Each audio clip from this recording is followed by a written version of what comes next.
Another common myth is, oh, I forgot.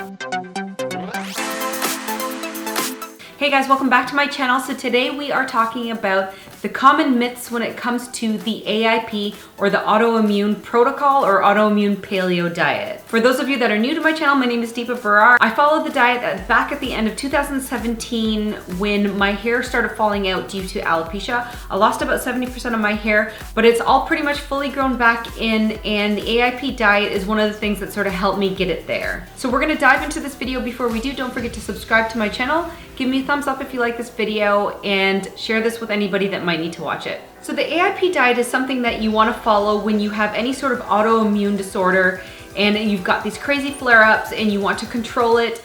Diet is definitely the first place that I would always suggest people start. You can really help your body sort of repair your autoimmune issues if you cut out a lot of the really inflammatory foods that can affect your body. So it's a really powerful tool to use when helping to deal with your autoimmune issues. But with that said, let's get into the most common myths when it comes to the AIP diet. The first myth is that you have to be on the AIP diet forever. The AIP diet is not a forever diet. This is one of the most common questions that I get from you guys.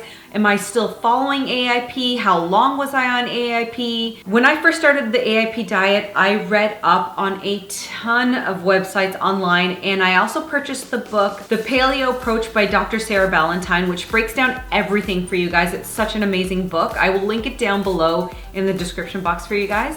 But basically, the AIP diet is something that you want to follow for either a few months to see if it's helping your body, or you can follow it until your symptoms have cleared up. So whatever it is that you're going through with your autoimmune issues, for me it was alopecia.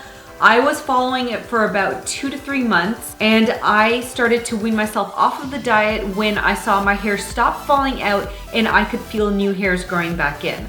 So the AIP diet is basically like an elimination diet. So you're going to follow it until your symptoms subside, and then you're going to reintroduce foods one by one to see how your body reacts to them and if you can tolerate them again. Because the AIP diet is so completely restrictive, there are so many things that you're taking out of your diet: gluten, dairy, nuts, seeds, legumes, eggs. Like, there are so many things that you can't have when you're on this diet. And because you're cutting those things out, you're allowing your body to repair itself, and then you're adding foods back in to see what your body can tolerate and what it can't tolerate. Then you kind of know how you're going to move forward with your regular day-to-day diet and what you want to incorporate back into your diet and what you want to sort of reserve for just really special occasions. Another common myth is, and this is one that I wish we could just take the word diet out of this whole thing.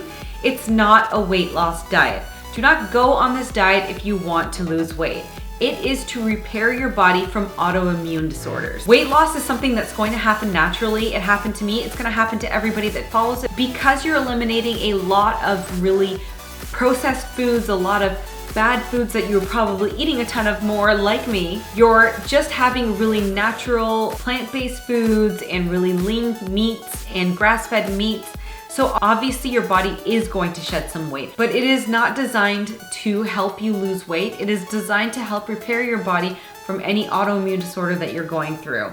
So I just want to make that really clear. I wish we could take the word diet out of AIP diet, but it just sort of is everywhere, so that's why we call it the AIP diet. Another common myth is that it's going to be guaranteed to work. It is not a 100% guarantee that if you follow the AIP diet, your autoimmune disorder is going to completely magically disappear. There are so many other things that you need to do. When I was following the AIP diet to stop my alopecia, it wasn't the only thing that I did. I was taking supplements, I was making sure I was on top of my vitamin intake, I was implementing stress management, I was watching the products that I put into my hair. There are so many other things that you want to implement when you're trying to control your autoimmune disorder. So not just your diet. I don't want you guys to think that I'm gonna follow AIP for like 3 months and everything's gonna be fine, but I'm gonna still be doing all these other things and not be paying attention to my stress levels, and I'm not gonna be paying attention to the products that I use.